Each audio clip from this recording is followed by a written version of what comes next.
we have to make mention that your drinks and later your food are being provided by a niche wine and art bar right next door. You can go back and forth, and the bathroom is in the niche wine and art bar, so that's where you want to go. If you're not wanting to come up while someone's reading, that door is unlocked, so you could go through and go through the other way.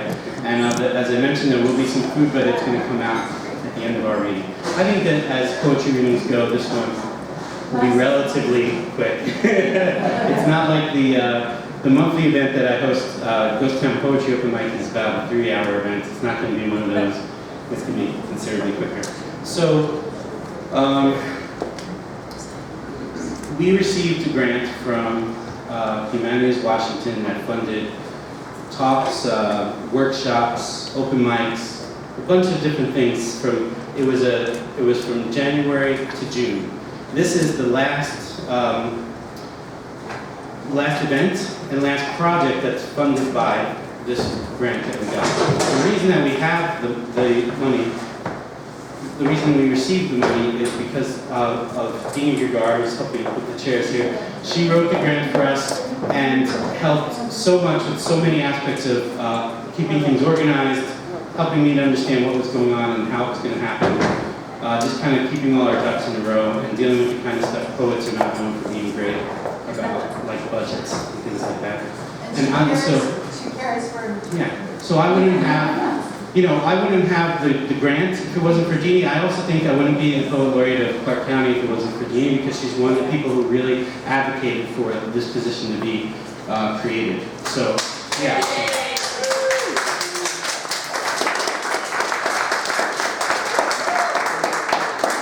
And of all of the projects and different events, special events that we did that were funded by this grant, this is the one that was really Deanie's idea. Was her? She made this happen and put it all together. So I'm going to ask her to come up now and say whatever she'd like to say about any of that before we get started with the reading. There's Deanie Gergar, everybody. Yay.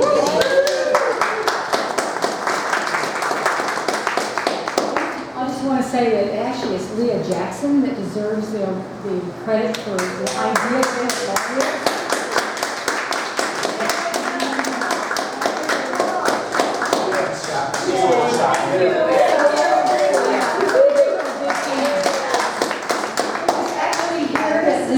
Promoting a lot of Christopher and other poets' work. Look at this beautiful show that we're seeing right now in this room. And we have been teasing for years that Christopher is the poet laureate of niche. So when the Arts of Clark County and the Clark County Arts Commission got together and began to think about promoting literary art, it made sense that we'd have a poet laureate, and it made sense that it would be Christopher Luna to be the first one. And we actually borrowed from Leah Jackson's idea that he is a poet laureate of niche and the rest of the universe.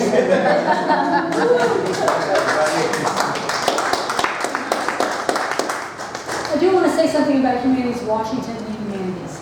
It's really rare to see support for the humanities in the universe. There's a lot of grants for the National Science Foundation and for STEM. This is one of the only organizations, like it is the only organization in this state that supports this kind of art. We're always in danger of losing this organization and the NEH, which is its parent organization. I really encourage you to continue to support anything that this organization, Humanities Washington, supports for us. They gave us a $7,000 grant to do this project. This is the only way we can get this kind of art promoted in the county. So that you're here tonight makes me very happy. We're going to be promoting this like crazy to the organization. We're going to be taking the poetry that's being read tonight and it's on posters and putting them in the shops around the county. Please, if you can, take pictures of them when you see them. Send those to the Humanities Washington and thank them for their support. This will really help Christopher to get the grant for next time. I want to renew this grant for next year. Right. I want to mention that I'm going to turn this mic over to Christopher Luna, who is probably the mover and shaker of all literary art in the county, and his partner, Tony Partington. So I'm just so delighted to have them both here. And I do want to thank all of you for being here tonight. This means a lot to the arts, because it's not just visual arts, it's not just music. This is it. This is part of it. And I would argue, and this is what I've said a million times, and I'll say it again, poetry is the only art form that captures the human condition in a way that makes sense to all of us. This is it. Better than music, better than film, better than any other art form. This captures the human condition. As you will hear tonight from our fabulous winners and the poets, this is what we're doing. So thank you for all of you being here tonight.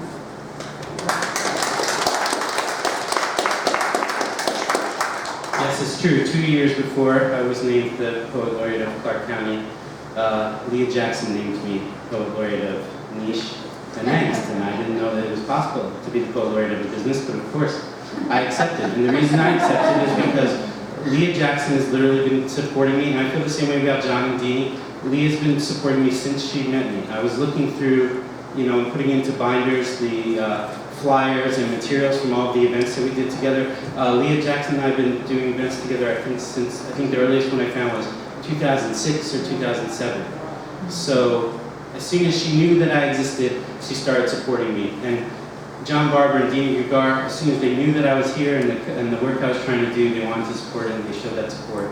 And I'm really grateful to all of them for that. I wouldn't be here talking to you if it wasn't for them.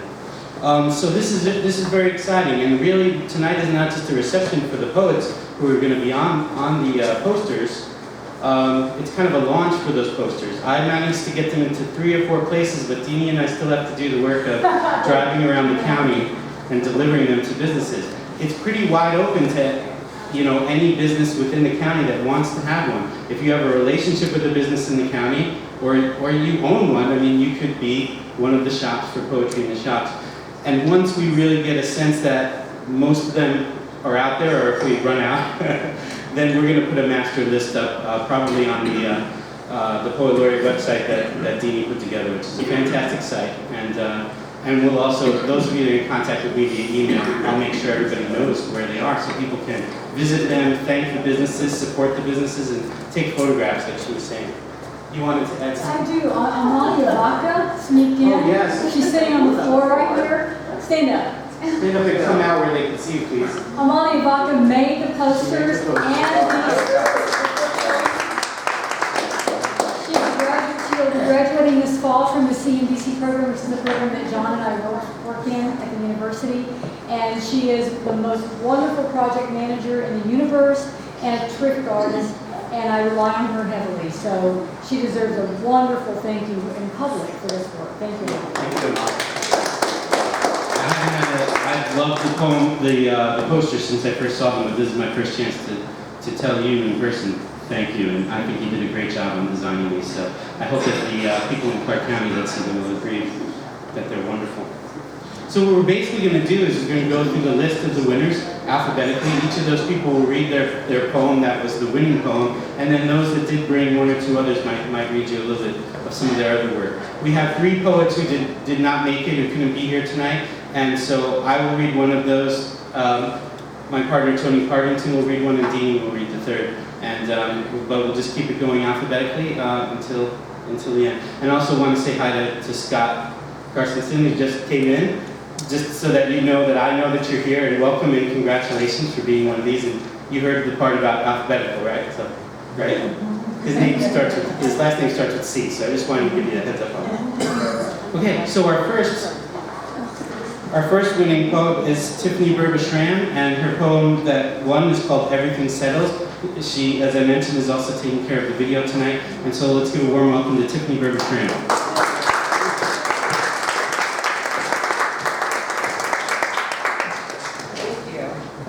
So I became a grandmother a month ago today. Little Sophia is back in the back, quietly sleeping. So I'm dedicating my reading to her. This is her first poetry reading, and I'm sure she'll be in Reddit anymore, but she'll probably go willingly to a bunch. So this is called Everything Settles. The frost settles upon the ground. Snow settles upon the limbs of trees. The ceiling in my house settles, creates small cracks. The floors creak and settle, the weight of dogs approaching. We settle, let the weight of the world crack our ambitions. We let others' harsh words and criticism drape us like the settled winter fog. Thank you.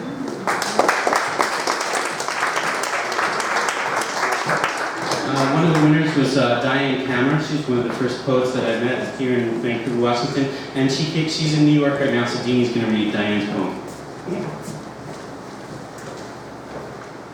The smaller world. Maybe it's the place where soft green moss grows over rocks, encircled by cedars. That windy spot high in the spruce where few can see between thinning branches. Or an unfamiliar waterfall where summer's icy runoff reminds bare feet there are still secrets to be kept. Thank you.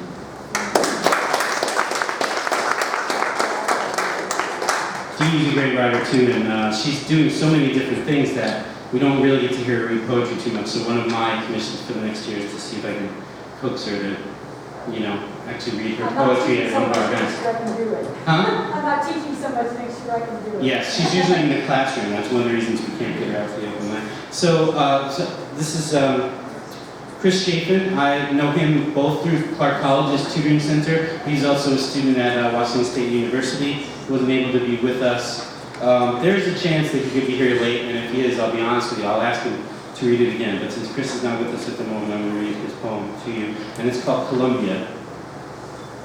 Daydreams drift into vivid memories, shadowed thoughts of remember when. Grow bright with a gasp as I dip my feet into the icy river. The new road used to be old riverfront, and the only travelers were ducks and geese. We skipped school and skipped rocks, chased each other with lightsabers made of twigs and fishing twine. I flex wrinkled toes and dig further into the cold sand, feel the pulse of the river mingle with my own. A toy boat flounders on the shore, its torn sail flapping in the breeze. I rescue it from the rocks, patch it up with twig and twine, and set it free. Chris Chafin. And our next reader is going to be Bruce Hall. Hello, Bruce.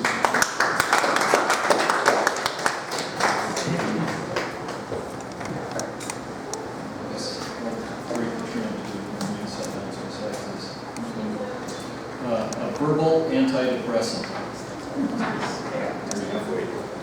The plump rabbit hops, hops, and flops down on the bright green grass, soaking up the sun.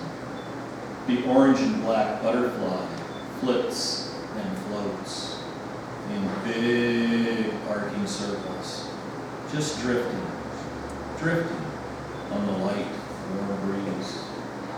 The squirrels talk with inside voices, telling stories of hibernation dreams and nutstashes around. The sun climbs past one, moving slow, slower, meandering towards noon. Relax, breathe in, deep. No need to hurry. Take it easy. Enjoy the day.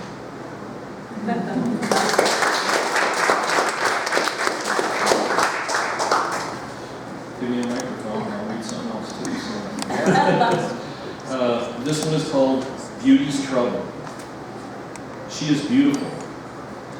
Cover of the magazine beautiful. Young men, old men, a flock of fools. She is their fantasy. Some ply for her affection with small talk. Some attempt to woo her with their sweetest poetry. The strong ones flex their muscles. The rich ones offer her shiny rocks and other trinkets. Most sit and stare, too afraid to speak. She leaves with the man who is the neighbor and friend of her dying mother. He agreed with her mom to take Mr. Biggles when she was gone. He has always cared about her as a person, not obsessing about her external appearance. He asks her for updates in her research of the drug delivery system that will only kill cancer cells. When your daughters and granddaughters are growing up, what do you and society teach these young women? What is the most important thing in their lives? Do you play dolls with them? Do you tell them how pretty the dolls are? Or do you play corporate takeover?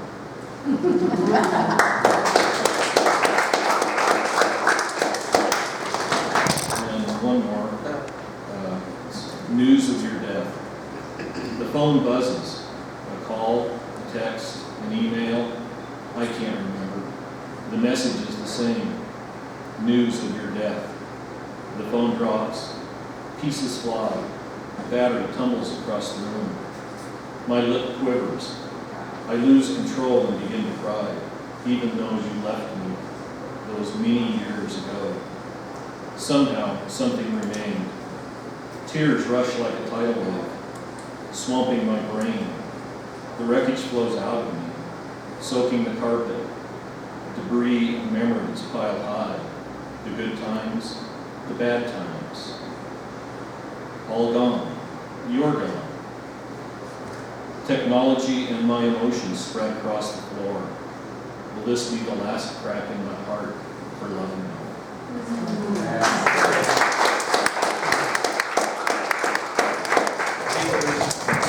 So I made a big deal out of alphabetical order and then I screwed it up, of course. So let's please say hello to the man whose last name begins with C, Scott Carstensen. I'm so glad you're here. Thank you. I really love this poem. I love all of them. For a poem, what happened with this one is it's simple, but then I thought about the simplicity of the look of the poem, and I don't know if you want to talk about that or not, is what I thought would make it work on a poster, and that's why I chose that one. But maybe you have more to say about it. I don't know. Congratulations.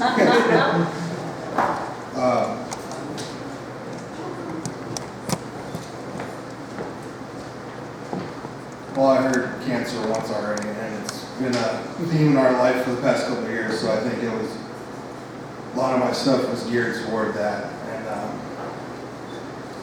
this one is it was just simple.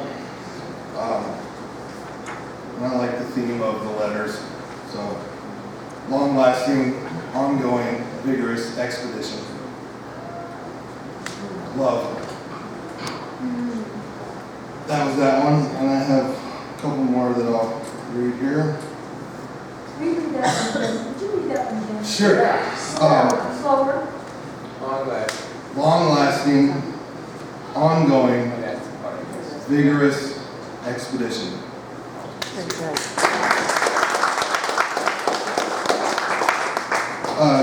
This one is also, it didn't start like this, but it goes through the alphabet with the first letter twice all the way through.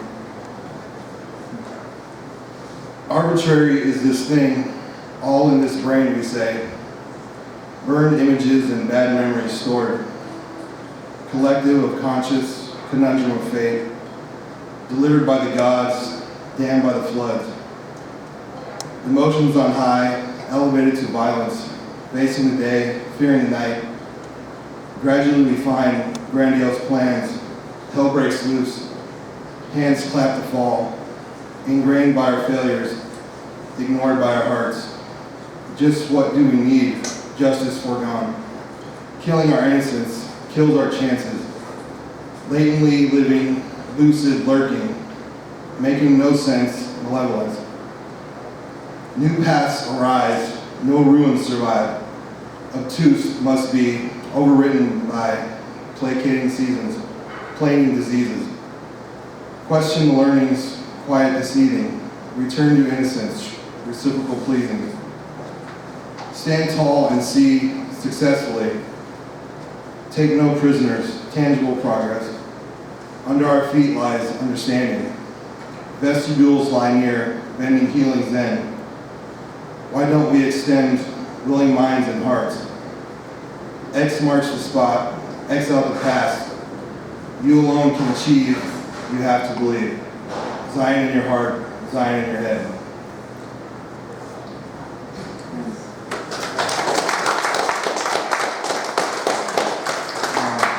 And here's one last one. He ties a knot in 50 wraps, gnarled mess of woven knits. Mad and afraid it's useful, only one purpose it serves. Passed through generations, is perceived as an asset. She notices right away the attempt is valiant, miles of mistakes strewn. Together they dissect each disheveled rat's nest. What are they hiding? Closer and closer they grow, replacing each length, soldering each joint. Former welds dissolved, classic materials abandoned. Newfound strength and untaught techniques. These things we forged, worthy of passing forward. Still we fumble and fall. She is there to pull me out. I am there when she falls. This we prove daily. May it be forever.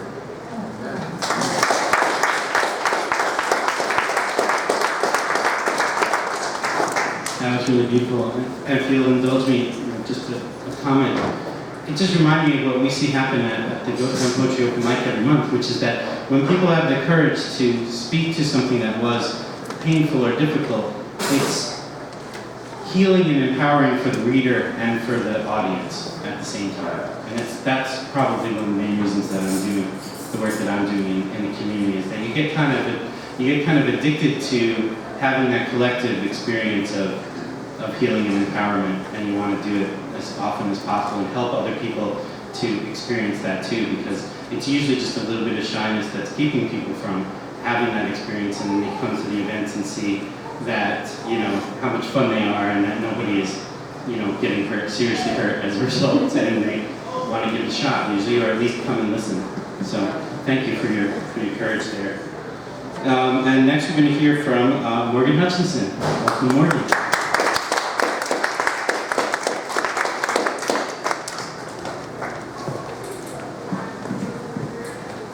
So the first one that was chosen, can you hear me without the mic, or is it better with the mic? With the mic, okay. The first one's called The City, or Buenos Aires, Argentina. Or the South American theme going, Colombia. Anyway. Still framed nerves of the city. Brightly lit windows in the starkly colored architecture. Sidewalks made for people, made for sitting, made for eating. And the swift locals here, they just keep on working. Nerve still frames of the city. Ornamental signs on the dark blocks of shadowed high-rise. Streets made for protest, made for chanting, made for singing. And the crazed inflation here, it just keeps on soaring.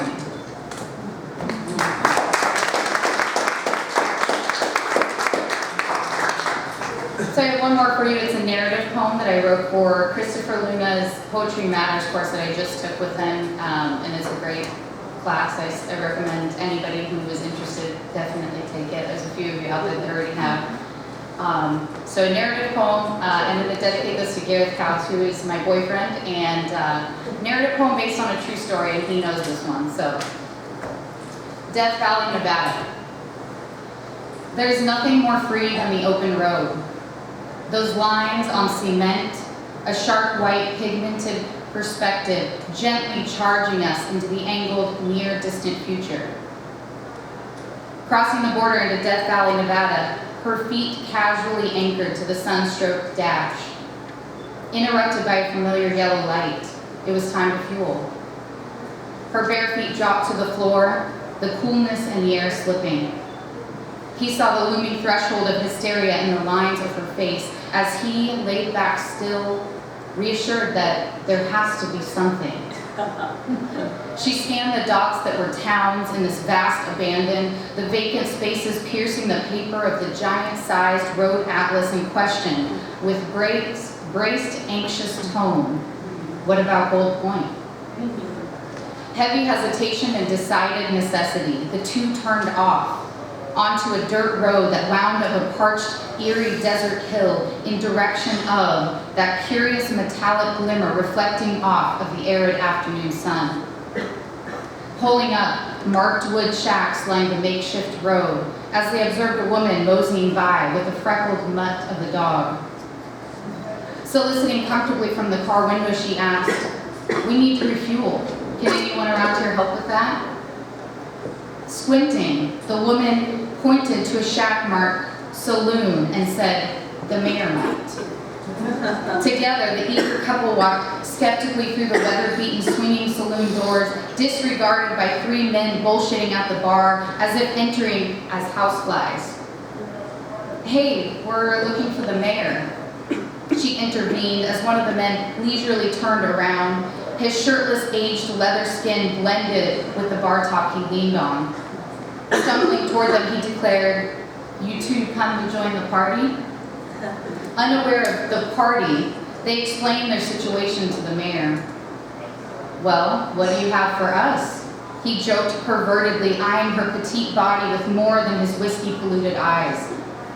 The air in that windowless, dusty bar hung tense as the mayor gave in to their initial request. All right. We'll give you a full tank at $4 a gallon. That's our clean folk price."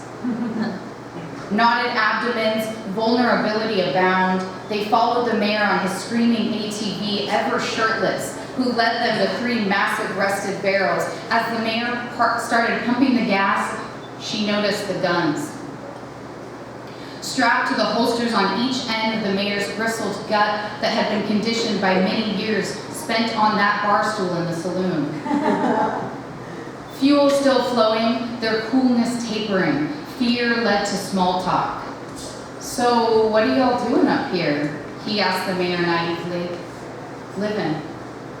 The mayor answered gruffly, slightly rocking from his heels to his toes. "Why? There's nothing up here." He responded, instantly aware of the offense taken. The mayor stopped short in his sway, his inebriated attention now focused as he took 2 steps toward the strangers in his town. Spit hissed through the black crevices of his mouth that once housed teeth as he insisted stiffly, "Because up here, we're free." Conversation stopped dead. They knew they had rubbed the mayor wrong. The mayor with the 2 guns, who had been sipping whiskey since breakfast, who had little or no tolerance for the society in which these strangers were born into, in which they had been spoiled. The mayor whose world had been defined by this baked spot at the bottom of those parched Death Valley hills he called home. The gas handle clicked, a clean interjection to the friction. The couple thanked the mayor, getting into their car with swiftness, driving away in silence down that eerie desert hill in direction of that civilized society they now appreciated more deeply than ever before. As the black synthetic rubber hit the paved, beautiful road, they broke out into a spontaneous bout of deep relief laughter. Catching her breath, wiping her salt-streaked face, she kicked off her shoes, casually raised her feet back to the dash, now stroked with the western rays of the setting sun, grateful for being alive in this present moment with him, charging ever so gently forward into that familiar angled future of those sharp white pigmented lines of freedom.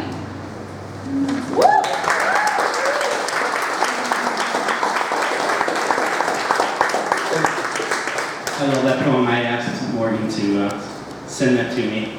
And like a poet, she said, "I can't send it to you yet. I'm still working on it." But it must be getting a little bit closer to being done because she sent it to me and it's great. It's very kind of you to mention the class. I've been having a great time in the Poetry Matters class. It's a Tuesday evening class that happens 6 to 8:30, and it'll begin again on July 8th if anyone's interested in taking it with us. And there are several people here tonight who are in the class if you want to hear more about what it's like. You know, I can tell you what it's like, but you might want to hear from them to get an idea of what the experience would be like. And I'm doing that class through the continuing education program at Clark College, and I'm relatively new. I started in the fall, and they have some fantastic writing teachers there already in the continuing education program, so I was happy that they had a little bit of room for me. And one of those people that I still hear about how wonderful her classes are all the time, and some of her students have actually taken my class as well, which is nice of them, is our next reader, Christy Krug. So she's, does this class called Wildfire Writing that people are crazy about, and she's a great poet too. Christy Krug.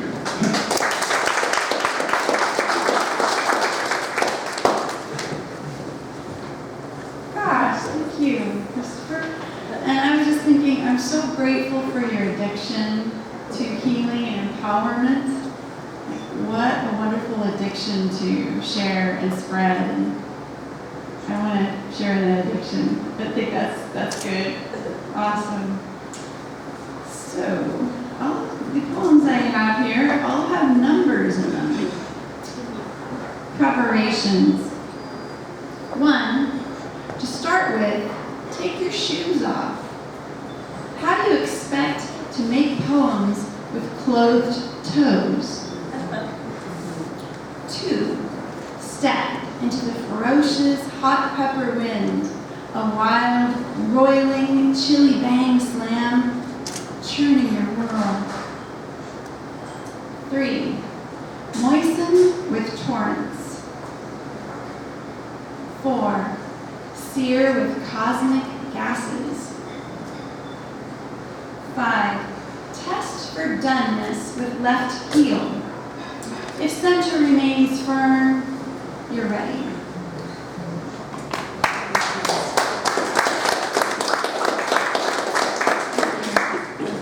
This is Flight 2016. A whir, a clank, and the whisk of duffel bags brushing canvas and cotton and spandex, stiff backs hoisting luggage, and the pause, shuffle of moving forward, feigning patience, and then a stifled sigh of apathy and relief. Each passenger settles into each seat, tucking away accoutrements. Shrink-wrapped blanket, sanitized pillow, settling at last behind a screen. How do we sate the strangeness of being hoisted 3,000 feet into the air? The man in the seat in front of me wields a plastic knife. He slices a pepperoni stick into segments, opens a cap of Pringles, scoops one chip into white paste, balances pepperoni segment on top. His fingers drip preciousness. Only let us be catered to.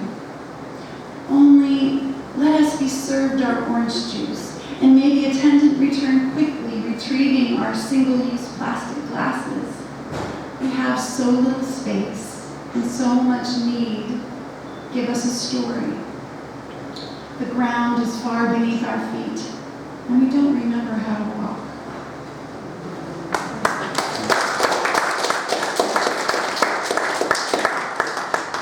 Exit 68. When we lived off the interstate, we told ourselves the rush of cars was an ocean, the gusts were salt wind, and the bleats of car horns were geese flying south. We closed thick green curtains to the back patio where dead Dieffenbachia slumped in its pot, giving up thin roots while succulents dwindled to stumps and frost. Every whining motorbike and grinding semi was a sweet storm wind, a hopeful tide. Your rages were tips of sand. I kicked smooth after every squall. The dank mold tiles we called steaming jungle. The irate neighbor, harmless seafarer. A bounce check anyone could understand was a forgotten sweater left behind while packing for adventure. At times you rattled and shook like a U-Haul trailer broken loose from its hitch. I jumped aside to avoid collision, called a friend, choked on the joke I made about everything. Nights yielded darkness without rest or silence. Streetlights were beacons for lost coastlines. We stoppered with corks our glass-bottled words, taught the baby to sleep through the night, and gave ourselves up to the sea.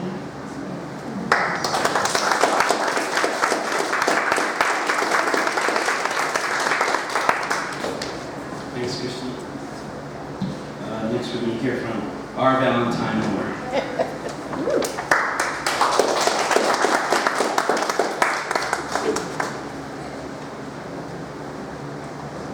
I'm short. The poem that is for the billboard, so to speak. Blue yonder. We have all we need, some kind of sky and maybe love. We stumble numb through days, determined to rob us of speech and thought. Seeing sky, seeing stars, some small spark of light reminds us of our need, our love, and we reach for blue.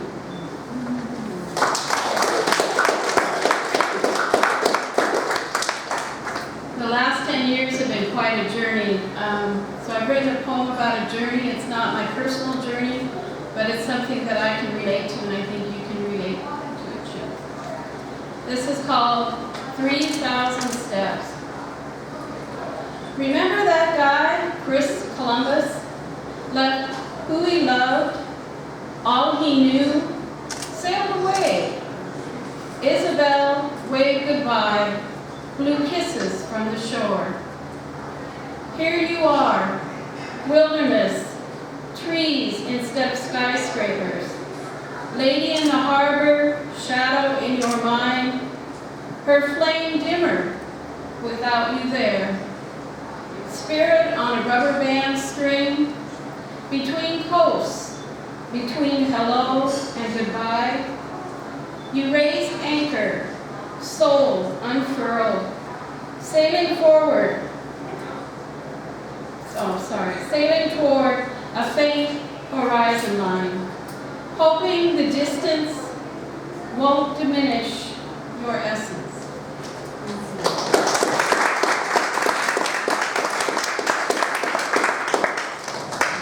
Next in mask, my fiance and my co-host of Ghost Town Poetry Open Mic, Tony Partington, to read the poem that was chosen, that was written by Jennifer Pratt Walter, who can be with us tonight. Tony Partington.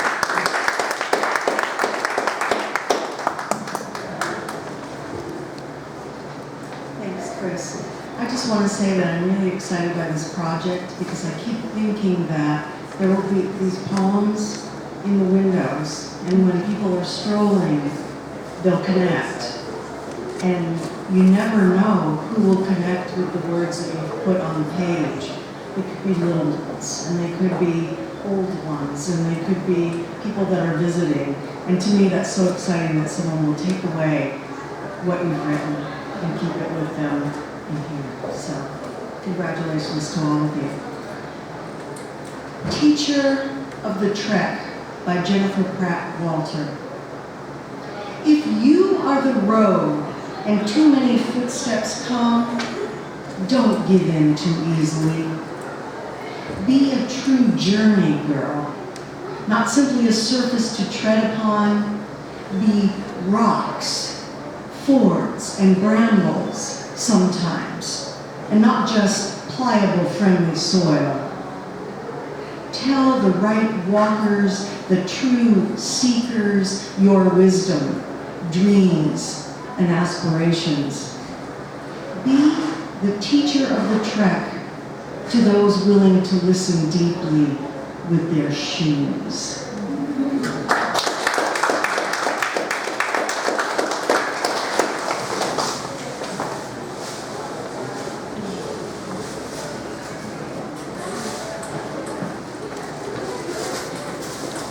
I took that opportunity to grab the very fancy bag. They were carrying these poems for the shop tonight. And I thought at some point you should see what they're going to look like. So this is the Louise Wynn one. You're going to hear it from Louise pretty soon. So that's the size that they'll be in the shops. And of course we're hoping that when you speak to the shops, of course we're hoping that they'd be willing to put them in the window. I mean, we think that's the ideal spot for it, but I'd say if they say yes and they'll put it up, let them put it where they want to put it, you know. But I think these are beautiful, and so this would be another time also just to thank Amalia for the fine work that she did on this. Thank you so much.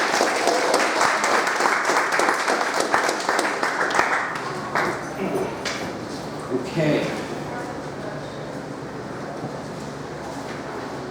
If I hadn't completely screwed up the alphabet, you'd kind of remember where you're. Okay, next we're going to hear from Michael Williams. Please say hello to Michael Williams.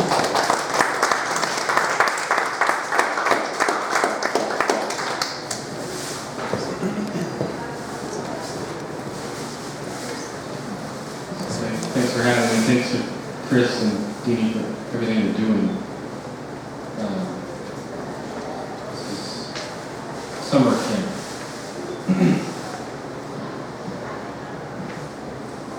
The roof is warm. The rough shingles jab my ribs through my shirt. The heat of the day speeds its way to space. Fresh cut lawn and paper mill pulp sticks thick in my nose. Her hand is damp in mine.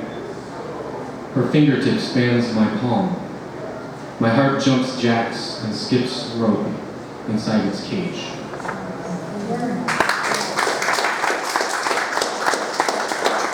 Thank you. This is a revision. It's been a couple of different alarm fires, but now it's a 6 alarm fire. 1. Fire does not change. Fire ignited in Maine is the same as fire doused in Spain. 2. Fire burns without flame. Her name was Jenny Lane. Her body was a quilt of many smooth scars. Kids called her Freddy Krueger, but she never tattled to teachers when they found her crying in bathroom stalls. 3. Tonight, my childhood memories dodge streams of foamy, fire hose water and flutter out to space. 4. Flames lick greedily at her photo as the fire swallows it whole. Good riddance, I say, choking on acrid black smoke. 5. Fire is nothing but a rapid oxidization of material, the exothermic chemical process of combustion. But shadows dancing in the popping flames is something more. 6. You burn like a fire in my soul, she said, between sheets of silk stuck to her candle wax belly.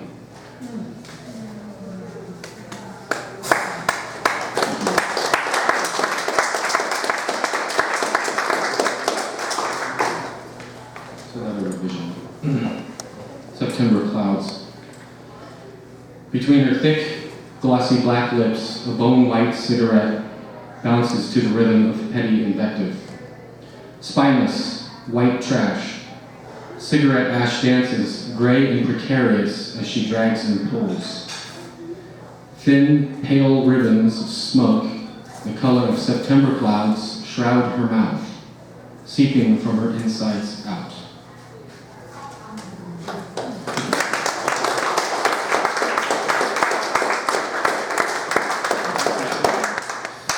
And next we're going to hear from Jane Elder-Wolf.